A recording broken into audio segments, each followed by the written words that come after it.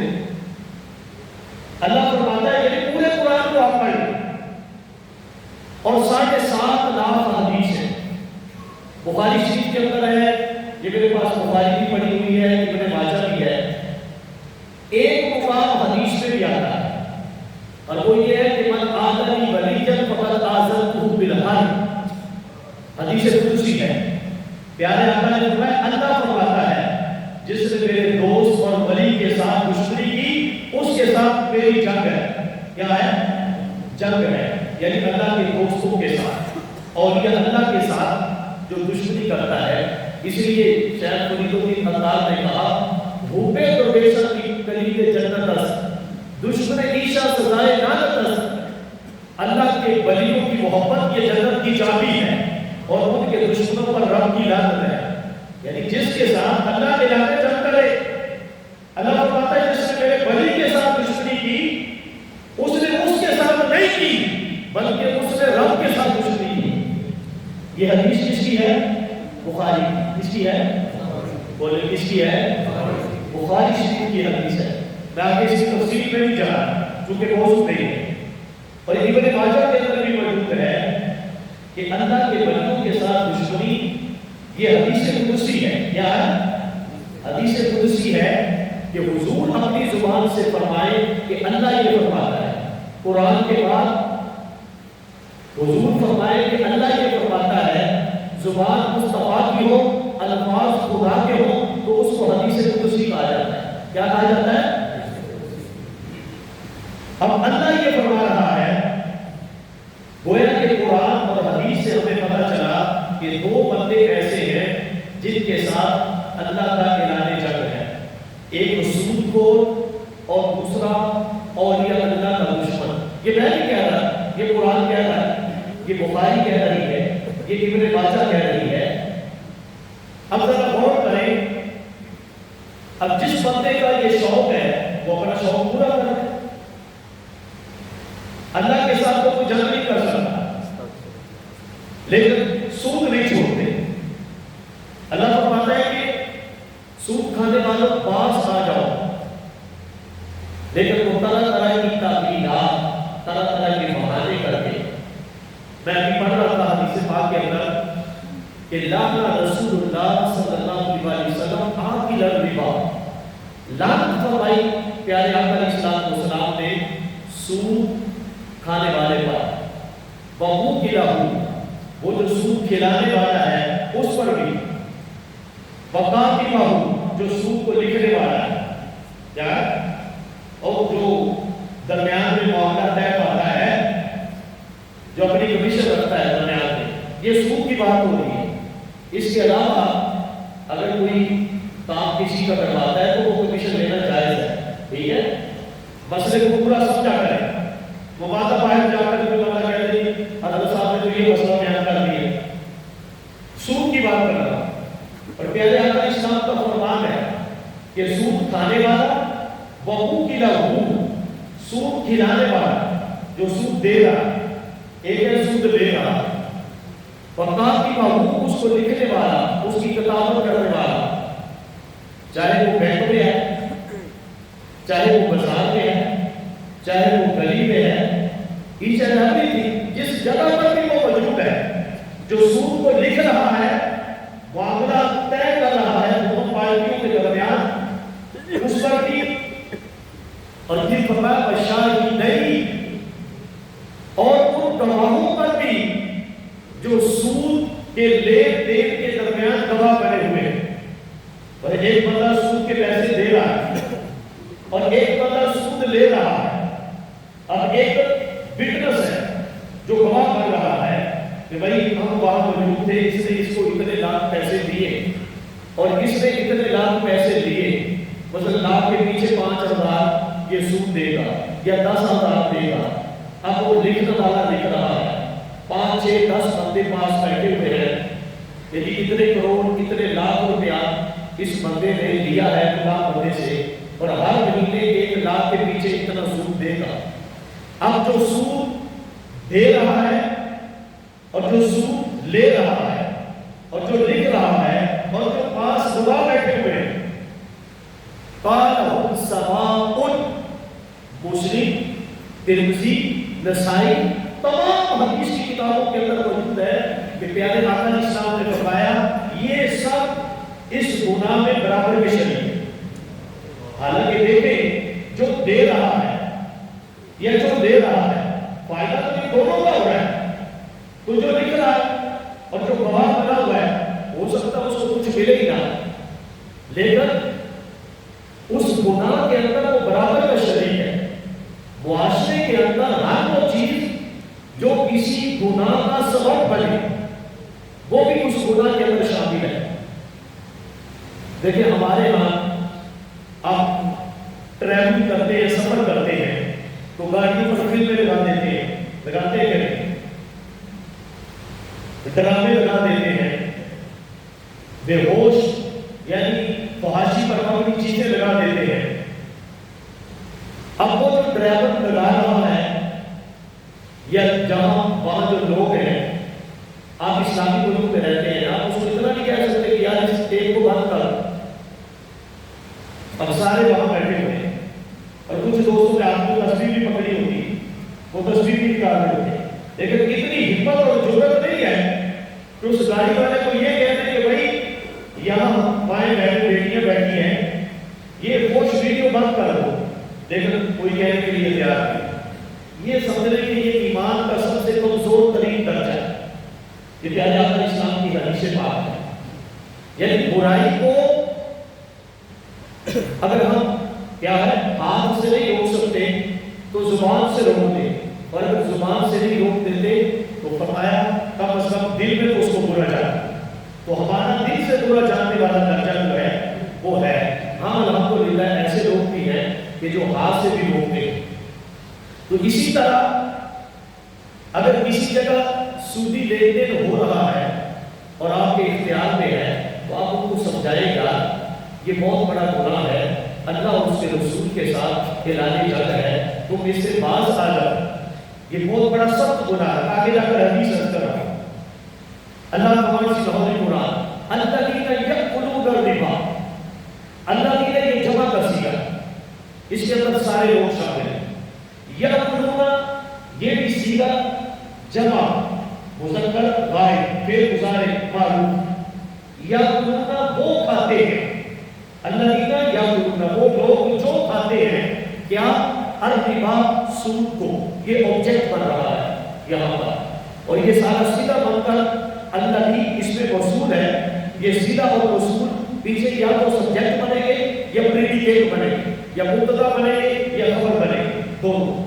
میں اس کی گرامر کو زیادہ نہیں کوٹ کرتا کیونکہ دشواری ہوتی ہے، صرف سمجھانا مقصود ہے کہ اللہ تبارک سے بہت قرآن الذین یأکلون الربا وہ لوگ جو کھاتے ہیں سود کو، کیا یقومون وہ کھڑے ہوں گے، کب الا کما یقوم الذی یتخبطہ الشیطان من المس، مس یہ مس کا مطلب ہوتا ہے، میں کل غالباً حدیث پاک پڑھ رہا تھا کہ نبی پاک علیہ السلام نے فرمایا من اربع رکعاتی من یحافظ کے لفظ ہے اور ایک میں حافظہ کے لفظ ہے، فرمایا جو 4 رکعت کتنی 4 رکعت نماز پڑھتا ہے قبل العصر، عصر سے پہلے، فرمایا فتمسح وجهه النار دوزخ کی آگ اس کے جسم کو چھو بھی نہیں سکتی. اندازہ کریں. اصل کے فرضوں کی بات نہیں ہے. اندازہ کریں فرضوں کا اللہ کتنا ثواب عطا فرمائے. اصل سے پہلے کی جو 4 سورتیں پڑھتا ہے میں کیونکہ حدیث کے اندر وہی لفظ ہے جو یہاں پر قرآن میں، اس لیے میں نے حدیث کو کوٹ کر دیا. تو وہاں فتمسا چھو نہیں سکتی. اور یہاں بھی قرآن کہتا ہے یتخبطہ الشیطان من المس. وہ لوگ جو سود کھاتے ہیں قیامت کے دن ان کی پہچان یہ ہوگی کہ وہ ایسے ہوتے جیسے پاگل ہوتے ہیں. کیا ہے؟ اور شیطان نے ان کو بس کر کے پاگل کر دیا ہوگا. وہ دیوانے ہوں گے. دور سے دیکھنے والا قیامت کے دن پہچان جائے گا کہ یہ وہ شخص ہے جو سود کھاتا. اور سود کی کھانے والے کی دنیا میں پہچان یہ ہے کہ جب اس کی موت آتی ہے تو اس کا چہرہ سیاہ ہو جاتا ہے. یہ بے شمار ائمہ محدثین نے لکھا ہے سود کھانے والا جو ہے. اور آج ہمارے معاشرے میں دیکھیں اس گناہ کو گناہ ہی سمجھا جاتا ہے. یعنی اللہ کا قرآن ہے، یہ نص قطعی ہے. الربا حرام قطعی. سود ایسا حرام ہے جو قرآن سے ثابت ہے اور یہ حرام قطعی ہے. قرآن کے باقاعدہ الفاظ ہیں. اب دیکھیں انہوں نے کہا قال انما البیع مثل الربا. یہ کاروبار بھی تو سود کی طرح. کیا اللہ خود قرآن میں فرماتا ہے کہ لوگوں نے کہا کہ انما البیع مثل الربا کہ کاروبار بھی تو سود کی طرح ہے. کاروبار میں بھی انسان نفع لیتا ہے، سود میں بھی نفع لیتا ہے. تو اللہ نے فرمایا وَأَحَلَّ اللَّهُ الْبَيْعَ وَحَرَّمَ الرِّبَا. اس کا سبجیکٹ اللہ ہے. اللہ فرماتا ہے وَأَحَلَّ اللَّهُ، اللہ نے حلال کیا ہے البیع کاروبار کو، تجارت کو، وحرم الربا اور اللہ نے حرام کیا ہے سود کو. یہ خود اللہ نے قرآن میں بیان فرما دیا کہ جو بندہ یہ کہتا ہے مثلا ہمارے ہاں الیگل والی چیزیں ڈینجرسلی کلامیں ملائے جاتے ہیں. کسی ناجائز چیز کو صحیح ثابت کرنے کے لیے بڑے بڑے دلائل دیے جاتے ہیں. اگر غور کریں اسلام کہتا ہے کہ 2 چیزیں ہونی چاہیے. کتنی چیزیں؟ کاروبار معلوم ہو مجہول نہ ہو. کاروبار معلوم ہو مجہول نہ ہو اور نفع نقصان میں برابر کی شراکت داری. یہ اصول فقہ ہے جو قرآن و سنت سے نچوڑ ہے، وہ میں آپ کی خدمت میں عرض کر رہا ہوں. اب دیکھیں آپ نے مجھے پیسے دیے، آپ کو علم بھی نہیں ہے کہ یہ پیسے کہاں خرچ ہو رہے ہیں. ہو سکتا ہے ان سے شراب کا کاروبار ہو، جبے کا کاروبار ہو، کیا ہے زناکاری کے اڈے کھولے جائیں. تو شریعت یہ کہتی ہے کہ کاروبار معلوم ہونا چاہیے، مجہول نہیں ہونا چاہیے. آپ نے جس بندے کو پیسے دیے ہیں علم ہونا چاہیے کہ وہ اس سے حلال کام کر رہا ہے یا حرام کر رہا ہے. یہ پہلی شرط ہے. کیا ہے؟ یہ اسلام کے اندر پہلی شرط ہے. اور دوسری نفع نقصان میں برابر کی شراکت داری. یہ مزاربت کے اصول کوٹ کر رہا. مثلا نفع ہے تو میں نے لے لیا، اب نقصان ہے تو میں کہوں کہ تم جانو تمہارا نام جانے. کیا ہے؟ میں تو نفع مثلا میرے پیسے تھے، یہ بھائی کاروبار کرتے رہے، اب مجھ سے نفع آیا تو میں نے لے لیا. اب جب نقصان آیا تو میں نے کہا آپ جانے، آپ کا کام جانے، میں تو نقصان میں شامل نہیں. اسلام یہ کہتا ہے کہ یہ بھی مزاربت کے خلاف ہے کہ نفع نقصان میں برابر کی شراکت داری ہو اور کاروبار معلوم ہو مجہول نہ ہو. مجھے بتائیں یہ جو بینک کہتے ہیں کہ ہم آپ کے کاروبار سے اتنا نفع آیا ہے، آپ کو علم ہے کہ آپ کے پیسے کہاں لگے؟ ایچ این ایف بھی کوئی بندہ یہ بتا دے ان بینکوں کی کوئی فیکٹریاں ہو، کوئی کارخانے ہو جہاں کہ آپ کے پیسے لگاتے ہو؟ کیا ہے؟ نہیں. کوئی ان کی فیکٹری نہیں ہے، کوئی کارخانے نہیں ہے. آپ تو صرف کیا کریں گے اس کے پیسے آئے پکڑ کے اس کو دے دیے، اس کے آئے تو اس کے پکڑ کر اس کو دے دیے. شریعت کیا کہتی ہے کہ جو آپ نے پیسہ دیا ہے اس کے بدلے میں جو آپ پیسہ دے رہے ہیں وہ پیسہ بھائی جو آپ کو 6 5 6 اور اندازہ لگائیں کورونا کے دنوں میں پوری دنیا کا کاروبار بیٹھ گیا. کیا ہے؟ لوگوں کے کاروبار تباہ ہو گئے. لیکن سودی نظام اتنا پائیدار ہے وہ 6-7% پھر بھی دیتا رہا۔ مثلا یہ ہمارے حافظ صاحب ہیں، یہ کاروبار کرتے ہیں، یا رانا صاحب کاروبار کرتے ہیں، تو اللہ تعالیٰ 50% بھی نفع دیتا ہے، دیتا ہے نہیں دیتا؟ 100% بھی بعد کا نفع ہوتا ہے، 40% بھی نفع ہوتا ہے، لیکن ان کا نفع اتنا سیانہ ہے کہ وہ 6 سے 7-8% کے درمیان رہتا ہے پورا سال، نہ اس سے کم ہوتا ہے نہ اس سے زیادہ ہوتا ہے۔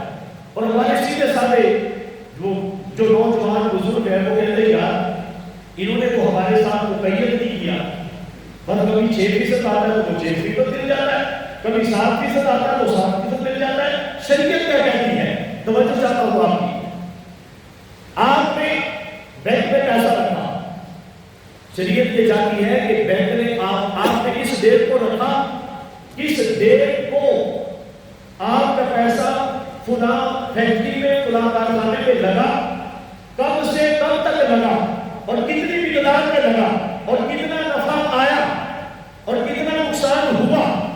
اب دیکھیں کبھی نقصان بھی ہوتا ہے کہ نہیں ہوتا، لیکن آپ نے کبھی نقصان دیا نہیں، کیونکہ وہ اصل پیسہ ہوتا ہی نہیں ہے، اس کی اکاؤنٹنگ ہو ہی نہیں سکتی۔ وہ دوسرے کا پیسہ آیا تو پکڑ کر پہلے کو دے دیا اور پہلے کا آیا تو دوسرے کو دے دیا، اور عوام کو یہ کہا کہ یہ پیسہ ہمیں وہاں سے نفع آیا ہے۔ یہ میں صرف سود کی بات کر رہا ہوں، کسی پر تنقید نہیں کر رہا۔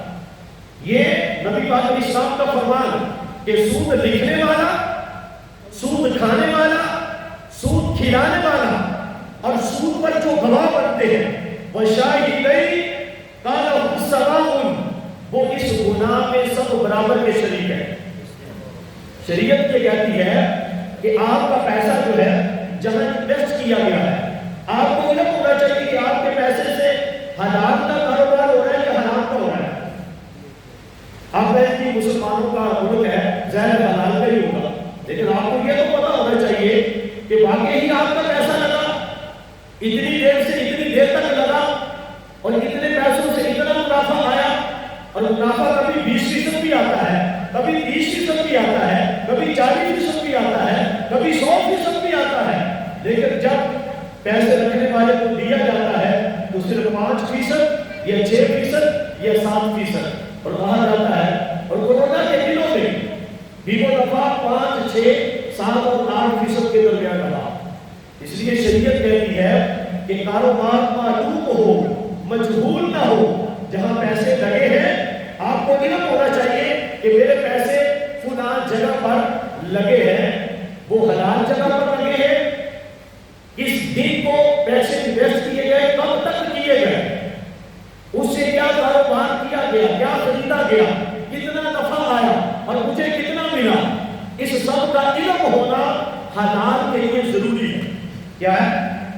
ورنہ اللہ اکبر، نبی پاک علیہ السلام کا فرمان نشان، کریم علیہ السلام نے فرمایا کہ کل لحم نبت من الحرام فهو فی النار۔ حضور اسلام نے فرمایا کہ ہر وہ گوشت جو حرام کی کمائی سے بڑا ہے وہ اس بات کا زیادہ حقدار ہے کہ اس کو دوزخ کی آگ میں ڈال دیا جائے۔ حرام کی بات کر رہا ہوں۔ اور فرمایا من اشتری بعشرۃ صوۃ دراہم، ایک بندے نے 10 درہم کا کپڑا خریدا، 9 درہم حلال کے تھے، کتنے؟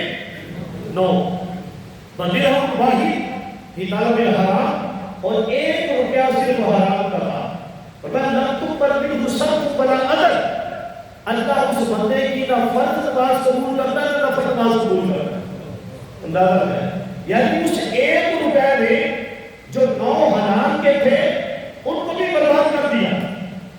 اب دیکھیں ایک تالاب ہے پورے کا پورا پاک ہے پانی کا، اگر آپ اس میں گندگی ڈالیں گے تو وہ سارا پانی میں پاک ہو گیا کہ نہیں ہوگا؟ ہوگا نا۔ تو نبی پاک علیہ السلام نے فرمایا لم یبال اللہ تعالی من این اکتسب المال، لم یبال اللہ تعالی ان ادخلہ اللہ النار۔ جو بندہ اس بات کی پرواہ نہیں نہ کرتا، کہتے ہیں یار چھوڑو پیسہ آنا چاہیے، کیا ہے؟ پیسہ آنا چاہیے، جہاں سے مرضی آنا چاہیے۔ اب اس حدیث سے بات پر ذرا غور کریں، میرے اور آپ کے پیارے نبی صلی اللہ علیہ وسلم نے پہلے ہی فرما دیا کہ لم یبال اللہ تعالی من این اکتسب المال، جو بندہ اس بات کی پرواہ نہیں کرتا کہ مال کہاں سے آیا،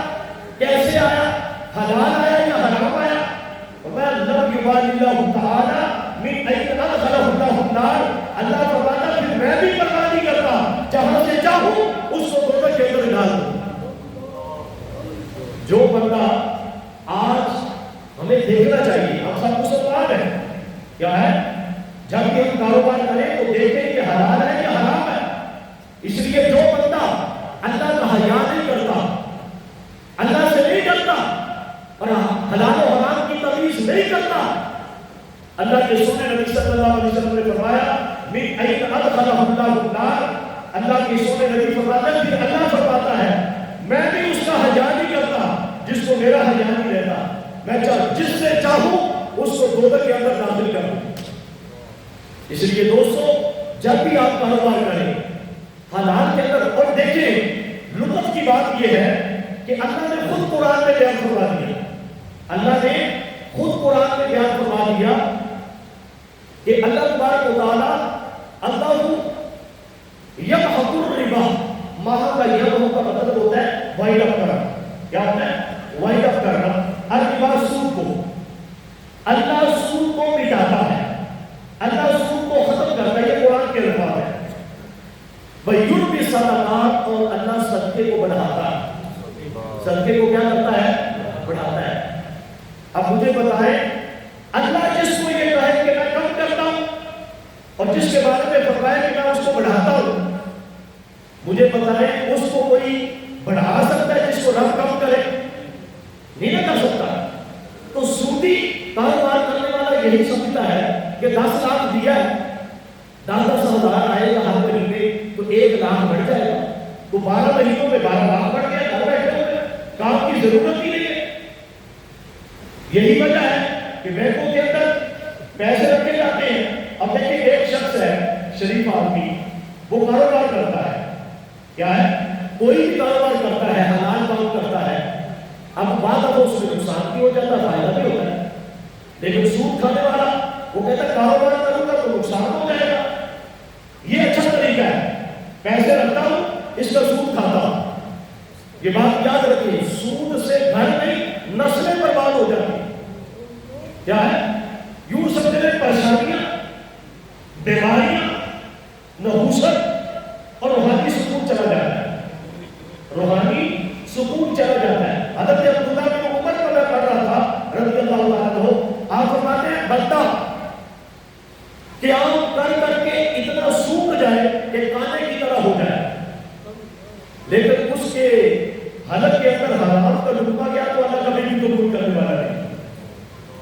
دیکھیے حج سے بڑھ کر کوئی عظمت والی جگہ نہیں ہے۔ حضور فرماتے ہیں سپر ذکر الرجل یطیل السفر، فرمایا ایک آدمی لمبا سفر طے کرتا ہے اور وہ آتا ہے، فرمایا مطعمہ حرام، اس کا کھانا حرام کی کمائی کا ہے، ملبسہ حرام، اس کا لباس حرام کی کمائی کا ہے، یعنی سود کا ہے، اور فرمایا مشربہ حرام، وہ جو مشروب بھی طرح ہے وہ حرام کی کمائی کا ہے۔ تو فرمایا فرمایا اس سے جاؤ نہ کرتا بھی ایسا آپ بتاؤ اور آپ کو اس کی دعا کو کیسے قبول کریں؟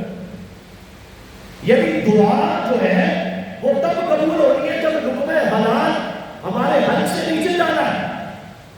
تو جب لباس بھی حرام کی کمائی کا، غذا بھی حرام کی کمائی کی، بلکہ میں نے جو حدیث پاک میں پڑھا فرمایا اتقوا البنیان الحرام فإنہ اساس الحرام، جس گھر میں پہلی اینٹ حرام کی کمائی کی لگ جائے فرمایا قیامت تک وہاں سے حرام کبھی ختم نہیں ہو سکتا۔ یہ حدیث بات ہے۔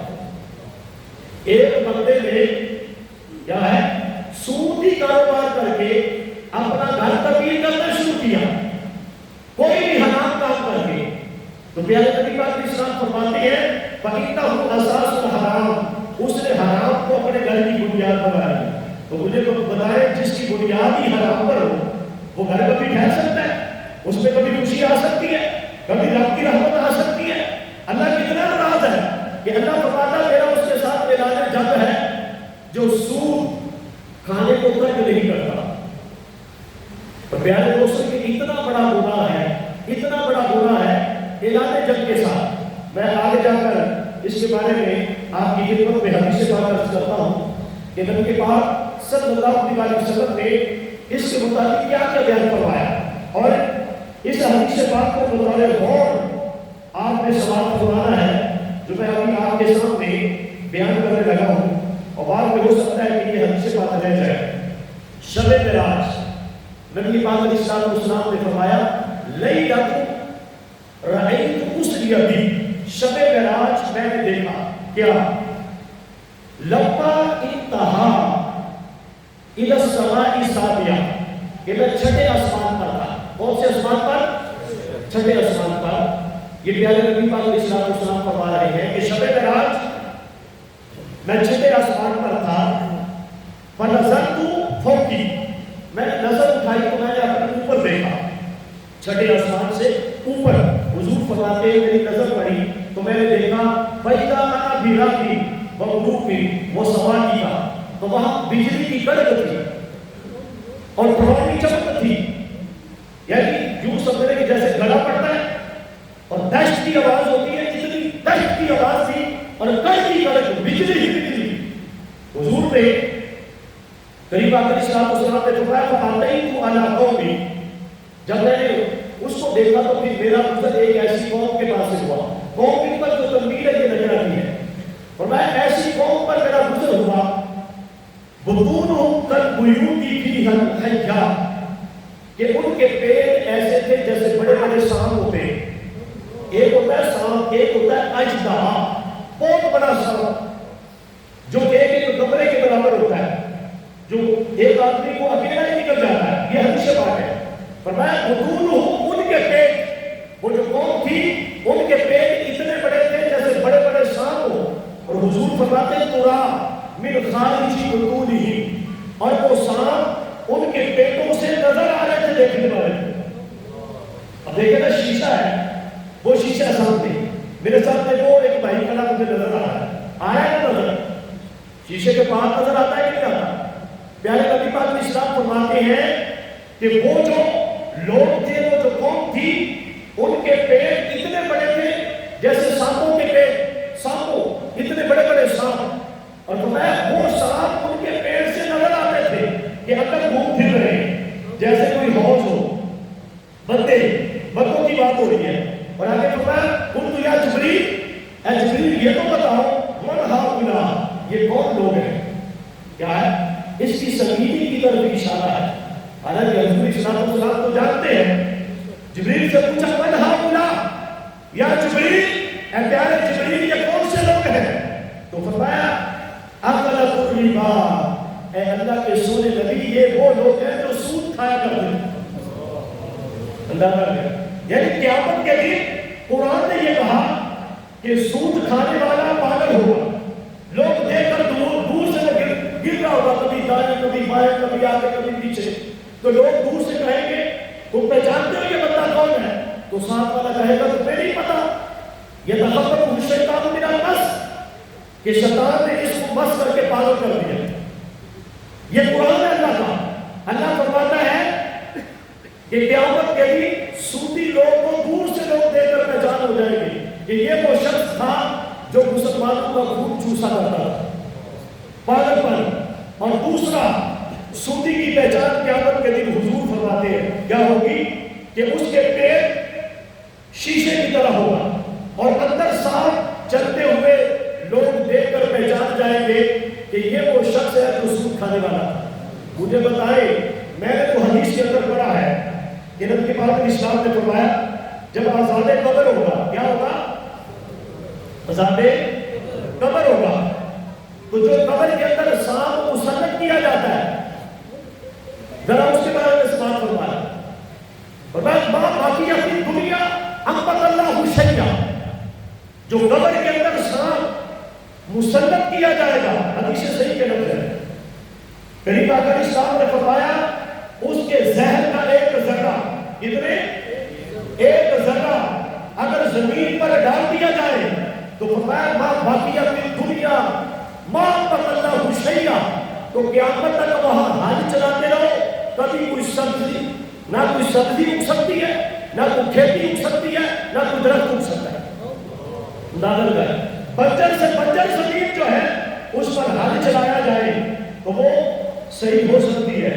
پیارے نبی پاک علیہ السلام نے فرمایا جو قبر کے اندر عذاب دیا جائے گا اور جو قبر کے اندر سانپ مسلط ہوگا، اس کا ذہن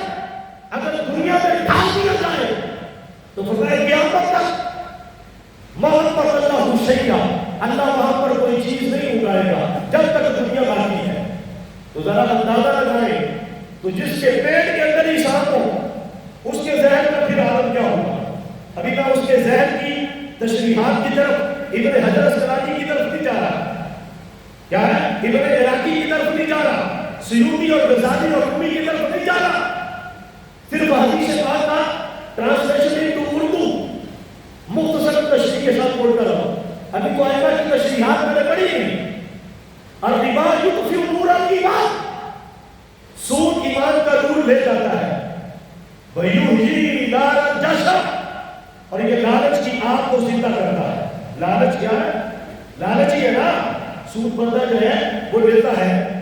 اب یہ تو قیامت کے دن اللہ اکبر، اور نبی پاک علیہ السلام کے فرمانے کے ارشاد، حضور اسلام نے فرمایا الدرہم یصیبہ الرجل من الربا اعظم عند اللہ من ثلاثۃ وثلاثین زنیہ یزنیہا فی الاسلام۔ فرمایا جس نے سود کا ایک درہم کھایا، اللہ کے نزدیک یہ اتنا بڑا گناہ ہے، اتنا بڑا گناہ ہے کہ 33 مرتبہ زنا کرے تو وہ ہلکے درجے کا عذاب ہوگا بندے کو۔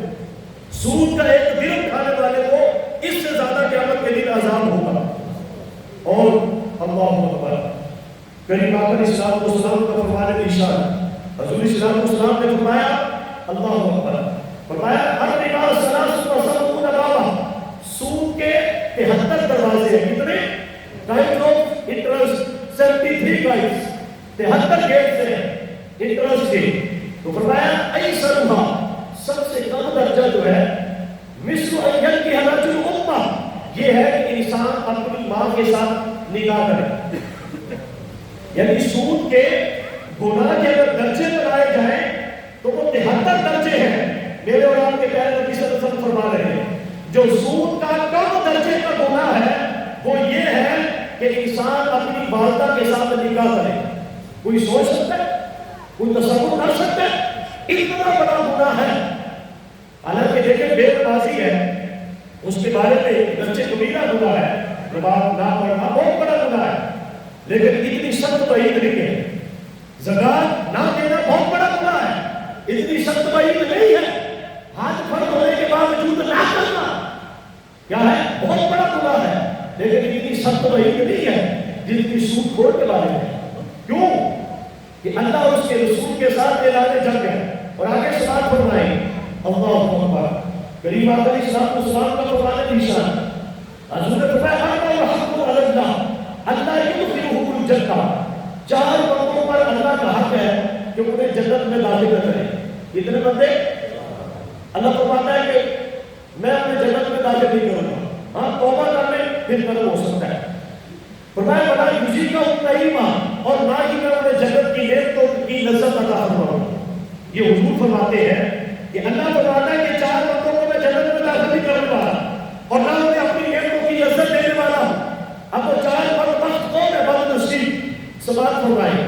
فرمایا مدمن الخمر، ہمیشہ شراب پینے والا، پیتا ہے پھر توبہ کر لیتا ہے پھر پیتا ہے۔ بلکہ میں نے تو محدثین کے ہاں پڑھا ہے، وہ کہتے ہیں جو شراب کو ترک نہیں کرتا اسے مرتے وقت توبہ کی توفیق بھی نہیں ملتی۔ اندازہ لگائیں، توبہ کی توفیق نہیں ملتی۔ حالانکہ حدیث کے اندر حتیٰ تک وہ شخص فرمایا اگر بندہ مغرب سے سورج طلوع ہونے سے پہلے توبہ کر لے تو اللہ معاف کرنے والا ہے۔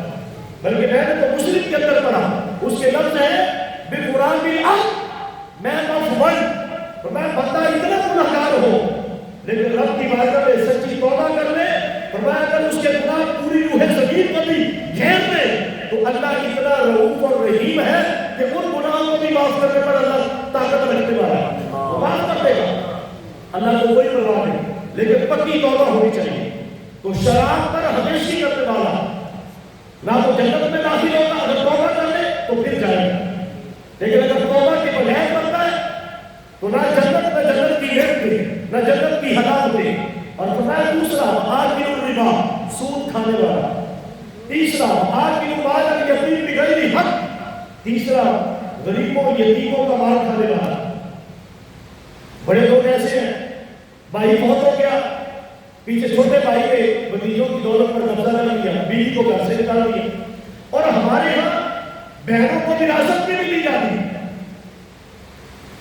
اللہ ماشاء اللہ بڑے لوگ ہیں جو دیتے بھی ہوں گے، لیکن مجھے بتائیں کیا بہن آپ کے والد کے خون سے پیدا نہیں ہوئی؟ جتنا آپ کا حق ہے بہن کا حق ہے کہ نہیں؟ لیکن بیٹے سارا مال حج کر جاتے ہیں، بہن کو دیتے نہیں ہیں۔ وہ جو تحفہ دیتے ہو شادی کے وقت وہ تو تحفہ ہے، وراثت کے اندر دنیا کا کوئی مائی کا لال بیٹیوں کو وراثت سے متاثر نہیں کر سکتا۔ مجھے ایک دوست نے بتایا کہ ایک شخص ہے وہ خود کہتا ہے کہ بھئی ہم اپنی بہنوں کو وراثت نہیں دیتے، اللہ کا یہ قرآن کا فیصلہ ہے یعنی بہنوں کا حق کھانا وہ جائز ہے۔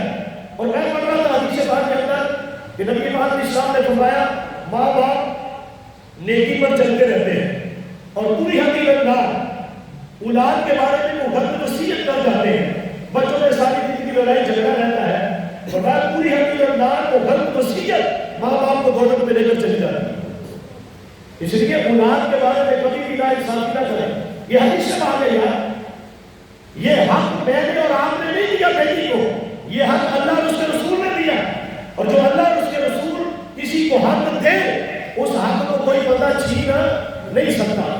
اس لیے اگر بہنیں ہیں ان کو وراثت میں حق دو، کیونکہ اللہ نے حق رکھا ہے، یہ قرآن کا فیصلہ ہے، حدیث مصطفیٰ کا فیصلہ ہے۔ تو اسی طرح جو یتیموں کا مال حق آتا ہے یہ قبضہ کر لیا، اب بیوی جو ہے، کئی لوگ ہمارے ایسے ہیں مثلا ایکسیڈنٹ ہوا بندہ فوت ہو گیا، اب بیوی بالکل ینگ ہے، اس کو گھر والے نکال دیتے ہیں کہ جاؤ بھیا تمہارے گھر کچھ نہیں ہے۔ کیا اس بیوی کا حق نہیں بنتا شوہر کی وراثت سے؟ اللہ نے حق رکھا ہے نا، وہ اس کو دینا چاہیے، چاہے وہ کسی دوسری جگہ شادی کر لے، وہ اس کی اپنی مرضی ہے، آپ اس کو قید اور قید نہیں کر سکتے۔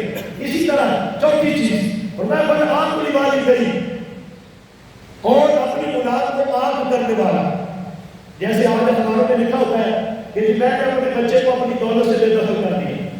بھائی کسی کا نافرمان ہوگا، کسی کا بے ادب ہوگا، بچے گناہ، لیکن کیا وہ آپ کی اولاد نہیں رہا؟ شرعی طور پر کوئی شخص بھی اپنی اولاد کو آگ نہیں کر سکتا۔ مطلب بچہ نافرمان ہے، گھر سے نکال دیا، اخبار میں لکھ دیا کہ یہ آگ ہے، کیا ہے؟ آپ یہ کہہ سکتے ہیں کہ اگر کوئی ایک نفع نقصان کرے تو میں اس کا ذمہ دار نہیں، لیکن مرنے کے بعد باپ کی وراثت سے اسے حصہ ضرور ملے گا۔ تو یہ چار باتیں ایسے ہیں، بلکہ حدیث کے اندر آتا ہے کہ نبی پاک اسلام نے فرمایا سود کے 71 نمازی ہیں، ایک میں 23 کا ذکر ہے، ایک میں 36 کا ذکر ہے، اور یہ بین ید الاسامہ ید الربا والزنا والخمر، فرمایا قیامت کے نزدیک سود ایسے عام ہو جائے گا، زنا عام ہو جائے گی، شراب کاری عام ہو جائے گی۔ اور آئے دیکھ لیں آپ سود کی جو اقسام ہے، کوئی ساتھی پڑھنا چاہے تو یہ تبیان بیان ہے، اس کی ورزش نمبر 275 کا بقرہ، اس کے آپ مطالعہ کریں، اسٹڈی کریں، موجودہ جتنے بھی سودی نظام ہیں ان کے جوابات اس میں موجود ہیں۔ چونکہ غائب نہیں ہوتا، اللہ تعالیٰ ہمیں سود جیسی لعنت سے محفوظ فرمائے اور اس کے حالات کی توفیق عطا فرمائے۔